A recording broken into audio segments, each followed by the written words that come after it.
Друзья, всем огромный привет из Мексики! Всем привет! Вы на канале Big Trip Vlog. Сегодня мы из Плая-дель-Кармен поедем в город Вальядолид.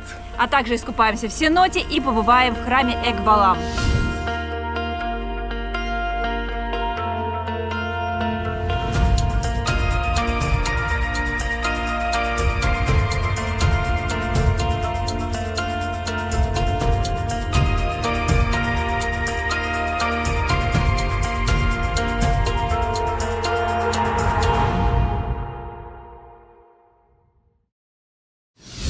Сейчас у нас была крайне нервная ситуация. Мы, получается, выехали из Плая-дель-Кармен в сторону Вальядолида.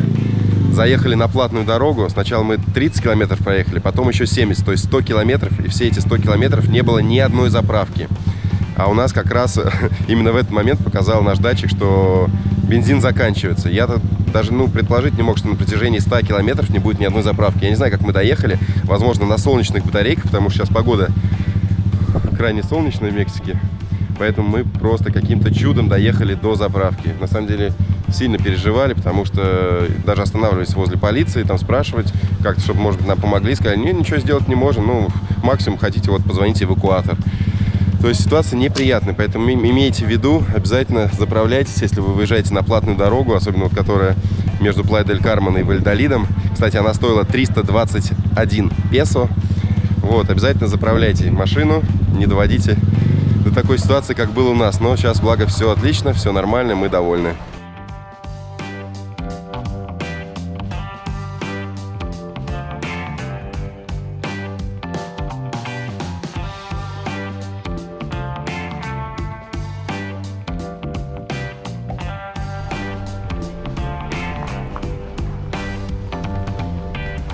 Примерно в 15 километрах от города Вальядолид находится Сенот, в который мы приехали. Называется он Хубику.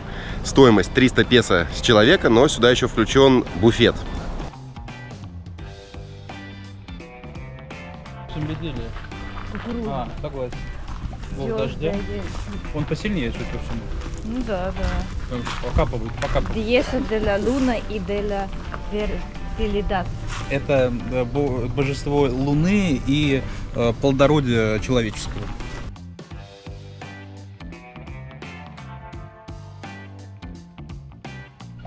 Смотрите, оказывается, здесь не только красивые виды, но еще дегустаción de tacos. То есть можно попробовать тако. Я уверен, будет очень вкусно. Сейчас пойдем.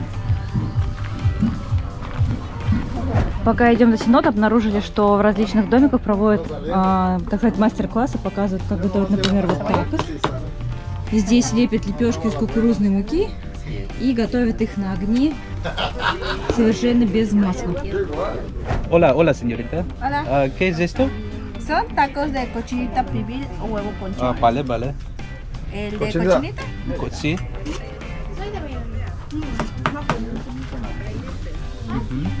Te pongo cebolla. Добавляем курочку. Por favor. Томаты. А нет, пардон, это лук. Сибоя. Muchas gracias. Picante. Picante, vale. И вот соус чуть-чуть острый. Madre, si no vienes acá y no comes picante, no veniste. Это чуть-чуть остроты добавляем сюда.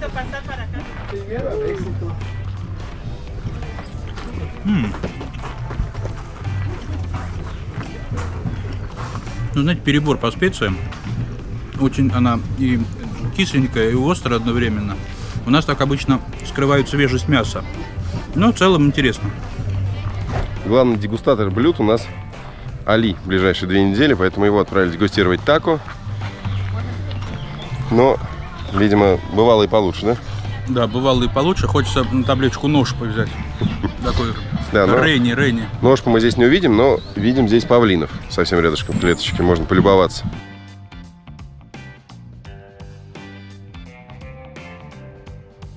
Получается, что мы сейчас гуляем по некой деревне в мае, как здесь было обозначено. Проходят различные мастер-классы. Вот здесь вот делают и мед, и какую-то косметику.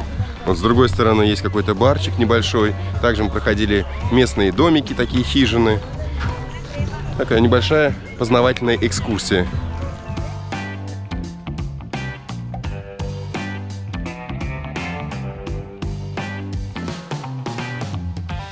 Мы только что вошли в так называемый дом текила. Здесь снимать, к сожалению, нельзя, но, насколько мы видим, можно продегустировать различные напиточки.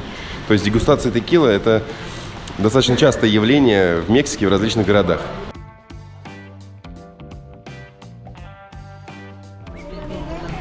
Сейчас мы показываем билетик на троих.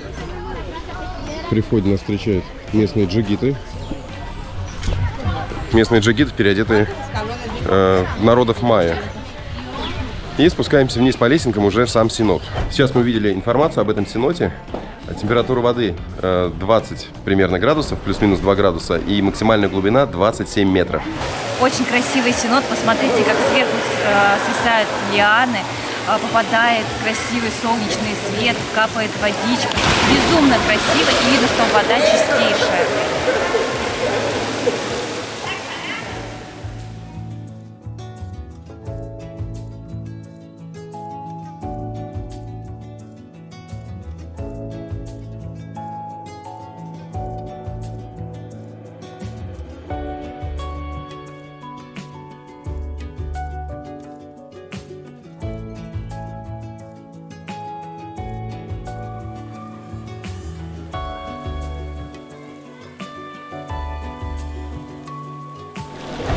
Для съемок с камеры, конечно, свет здесь достаточно плохой, тусклый, только сверху лишь пробиваются лучи, поэтому кадры получаются немного засвеченными. Но сейчас я взял маленькую камеру и вместе с ней доплыл до места. Сверху из расщелины скалы падают капли воды. Очень красиво, вода такого изумрудного цвета.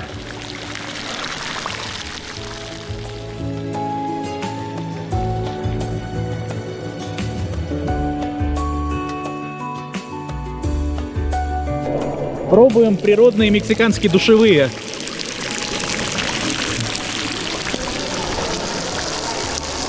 Смотрите, вода холодная, но нормально, как привыкаешь. Вот, но минус заключается в том, что она как бы не соленая, пресная, и надо постоянно как бы поддерживать вот это плавательное движение, иначе утонешь. Да, глубина, как я уже говорил вам, 27 метров. О, принцесса-малышка здесь. Вот они сюда, Ну, это в том тебе так кажется, на самом деле. это очень холодно. Очень освежающий, 20-22 градуса. Не, на самом деле классный сенот. Огромный природный бассейн, супер, да, поддерживаю.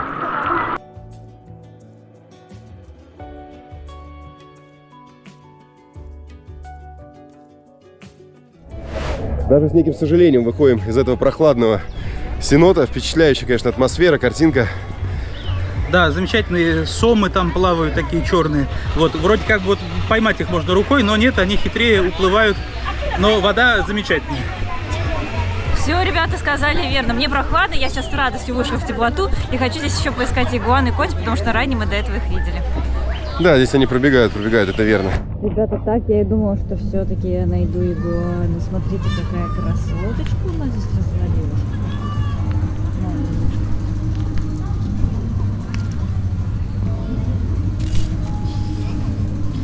Ну чего ты не хочешь погладить? Не дергайся.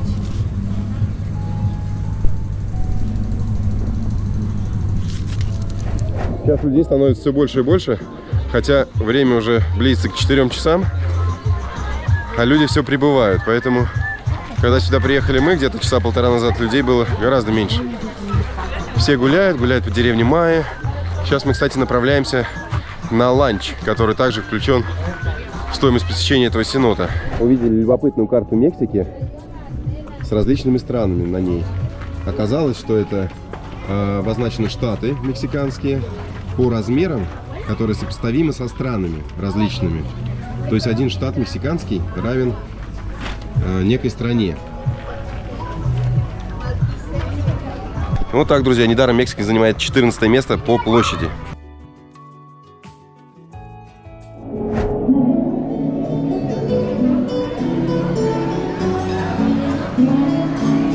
В этот сенот привозят автобусами целые группы туристов, поэтому здесь и организована такая некая столовая, достаточно большое помещение с буфетом, где можно выбрать различные блюда. Заказ напитков идет уже отдельно за дополнительную плату через официанта.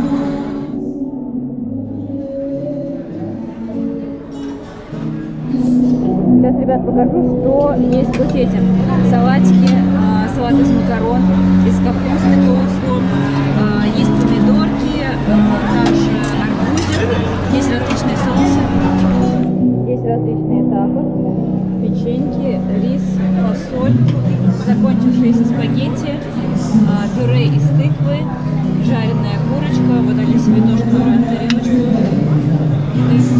жареная свинина, курочка. Это я даже не знаю, что это такое, но похоже на тортили, которые фаршированные курицей.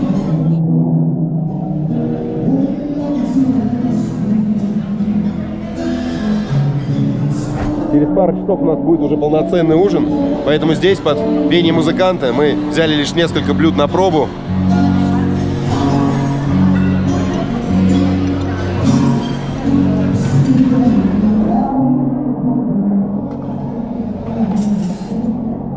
Ну что мы хотим сказать по поводу этого буфета?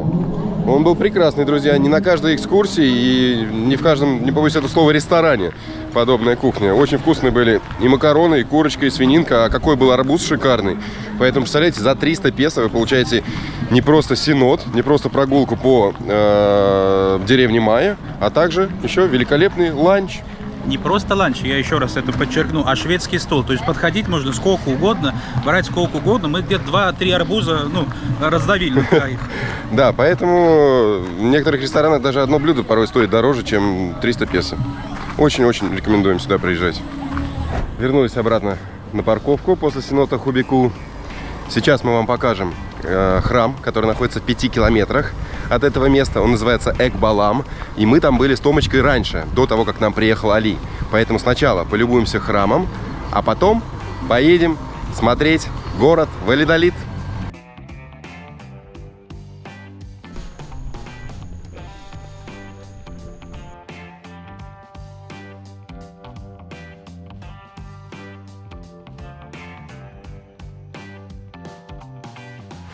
Мы приехали в известное место, археологический комплекс, который называется Экбалам. Стоимость входа сюда составляла сколько? 531 песо с человека, плюс 50 песо отдельно за камеру. Вот, поэтому недешево, но в любом случае мы решили сюда зайти и увидеть все своими глазами.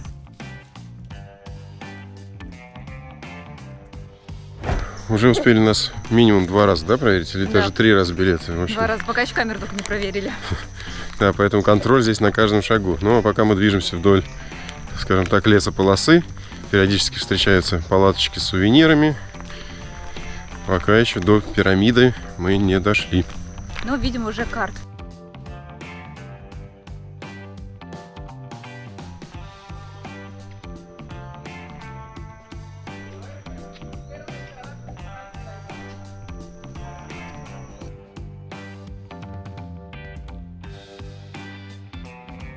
В переводе с майянского Экбалам обозначает «черный ягуар». Построил этот древний город известный народ майя еще в 3 веке до нашей эры. А раскопками стали заниматься примерно в 1980 году. Еще они продолжаются, и этот комплекс, в отличие от других, находится еще в большей своей части в джунглях. Поэтому мы сейчас гуляем не просто по пирамидам, а среди красивой природы.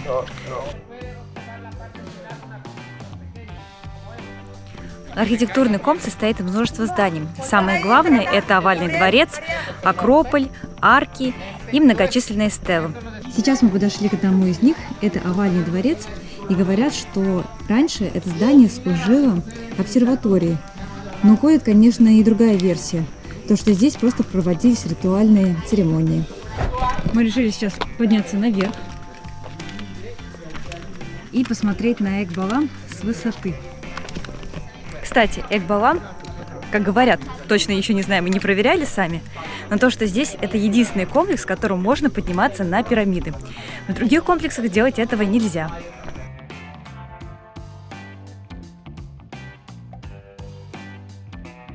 Мы сейчас находимся на вершине овального дворца, и отсюда открывается потрясающий вид на Акрополь. И все это среди природы. Очень много красивых зеленых деревьев, руин. Сейчас мы будем подниматься на эту вершину, и там хотим посмотреть на пасть ягуара.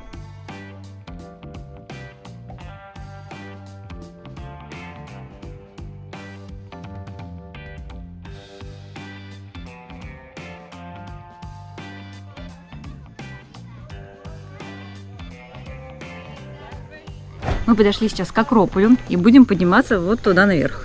По огромным ступенькам. Весь маршрут вам поснимаем и потом расскажем, насколько это было тяжело.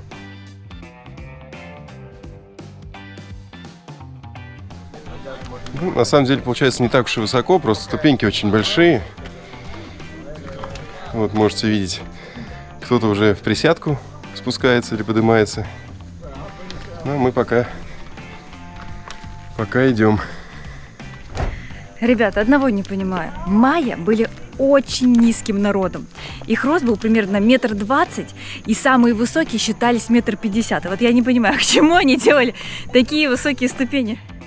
Даже мне тяжеловато подниматься, потому что у меня рост 1,66 м. Нормально. Мне, кстати, наоборот, наверное, высокие ступеньки для меня, ну, не то чтобы легко, но мне это легче дается, потому что я сам высокий. Сейчас мы подошли к пасти ягуара. Кстати, еще хочу отметить, что одной из главных фишек этого археологического комплекса является то, что здесь сохранилась резьба по гипсу. Это мы можем видеть своими глазами. Кое-что сейчас реставрируется. И, кстати, в этой пасти была найдена гробница вождя главы этого города Экбалам. Выглядит это, конечно, очень впечатляюще.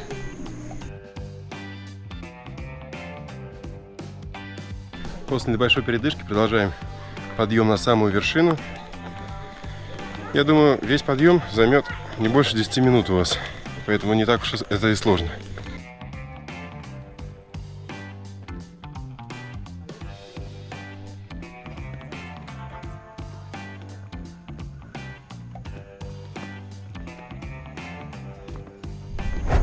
С вершины открывается вид, с одной стороны, на деревья, на природу, голубое небо, а с другой стороны мы видим руины, которые утопают в этой природе.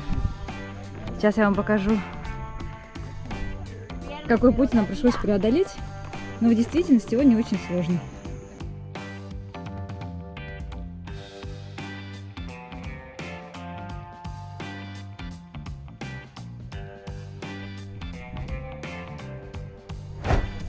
Мы предполагали, что хотя бы спускаться, может быть, будет сложно. Но на самом деле нет. Просто я еще иду в шлепках, поэтому немножко скользко, нужно аккуратно смотреть под ноги. Ну а так ничего сложного. Я думаю, минут 5-6 и окажемся внизу.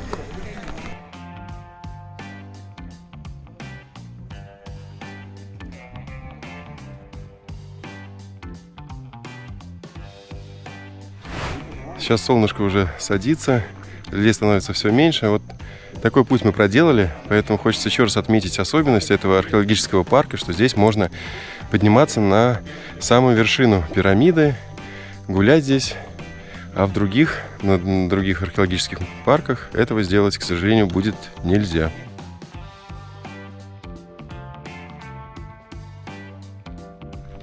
Сейчас уже идем на выход из комплекса Экбалам. Наверное, лучше всего сюда приезжать либо на рассвете, либо как мы во второй половине дня, чтобы было не жарко. В районе часа или полутора занимает вся прогулка по этому комплексу.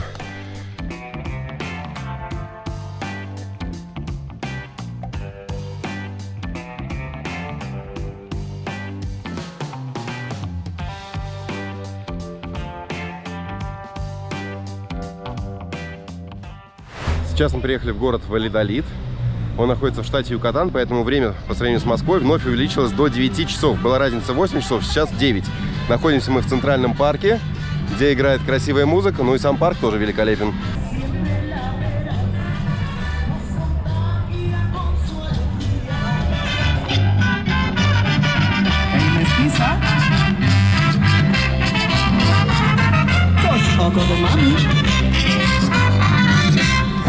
Во многих мексиканских городах установлены подобные кресла, где любой желающий может присесть вот так вот, с другой стороны, и получается вот как влюбленная парочка, либо семейная.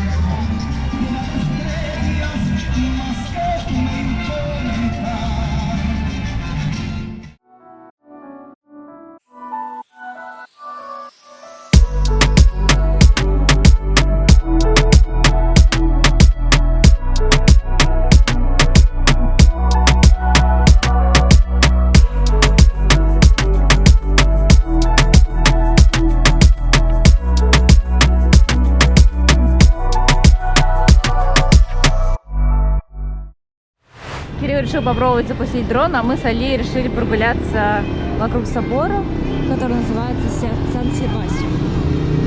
Каждый раз, когда я вижу подобную архитектуру, сразу вспоминается игра Uncharted, какие-то многочисленные ее части. Вот как будто такой вот собор штурмовал я в одной из игр. Ходим здесь по сувенирным магазинчикам и еще пробуем местные напитки. Вот Али заказал себе орчату с кофе. Este toda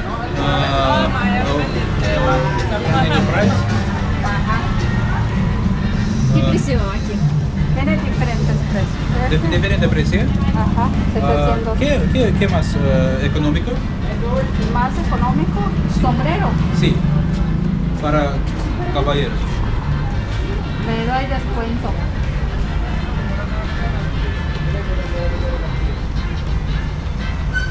Какая вот? Что скажете? Пишите в комментариях, покупать или нет. Pequeño.